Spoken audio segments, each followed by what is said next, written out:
বিসমিল্লাহির রহমানির রহিম। আমি এই মুহূর্তে দাঁড়িয়ে আছি গোলাপগঞ্জ পৌরসভার ফুলবাড়ি ৩ নং ওয়ার্ড। এখানে একটা দোতলা বিল্ডিংয়ের কাজ চলতেছে। তো এখানে যে জিনিসটা আমি আপনাদের সাথে আজকে ডিসকাস করব সেটা হচ্ছে, আমরা যখন গ্রেড বিম বা ফ্লোর বিম বা টি বিম আদি বিশেষ করে, তখন দেখা যায় অনেক ক্ষেত্রে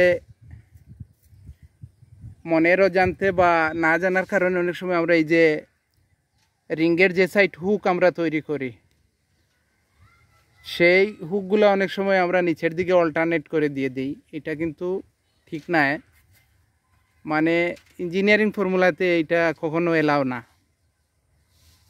তাই আপনারা যখন কাজ করবেন অবশ্যই রিঙ্গের হুকটাকে অল্টারনেট করে ডানে একটা বামে একটা দিবেন। আর তারপরে এখানে আরেকটা, এই যে কলাম, এখানে বিম কলাম জয়েন্টের মধ্যখানে দুটো রিং দিলে সবচেয়ে ভালো হয়। যদি দুটো সম্ভব না হয় কমপক্ষে একটা রিং দিবেন, তাহলে এটা কি হবে, এটা বিল্ডিংয়ের মজবুতির জন্য অনেক উপকারী, বা আর্থকোয়াক বা ভূমিকম্পের জন্য বিম কলাম জয়েন্টে খুবই প্রেসার পড়ে, যার কারণে বিম কলাম জয়েন্টে যদি আপনি রিং দেন তাহলে এটা খুবই ভালো বিল্ডিংয়ের মজবুতির জন্য এবং নিরাপত্তার জন্য। তারপরে হচ্ছে রোডের বাঁধনগুলো সঠিকভাবে দিতে হবে। ভালো রড দিলেন কিন্তু রডগুলোকে ভালোভাবে বাঁধলেন না, তাও কিন্তু কোনো ফায়দা হবে না।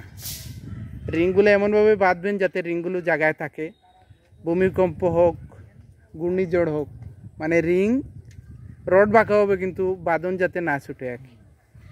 এরপরে হচ্ছে এই যে প্লিন্থ লেভেলে এসে গাঁথনি করা হয়েছে, ঠিকাদার সাহেব গাঁথনির চতুর্দিকে রাফ আস্তর করছেন। এটা খুবই ভালো একটা প্র্যাকটিস, কারণ এই গাঁথনিটা মূলত মাটির সংস্পর্শে থাকবে। বৃষ্টির দিনে যদি পানির যাতায়াত থাকে তাহলে আস্তে আস্তে ইটের গাঁথনিটা ড্যাম্প হওয়ার সম্ভাবনা থাকে। তাই আপনারা প্লিন্থ লেভেলে যে গাঁথনি করবেন সেই গাঁথনির বাহিরে ভিতরে প্লাস্টার করে দিবেন। যদি নেট সিমেন্ট ফিনিশিং করে দেন খুবই ভালো, না হয় রাফ করে দিবেন।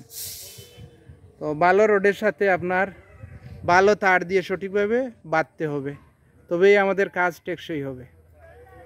কাজ ড্রয়িং ডিজাইনের পর কাজ সুন্দর করার দায়িত্ব ঠিকাদারের, আর মালিকের দায়িত্ব হচ্ছে সঠিক মালটা প্রোভাইড করা।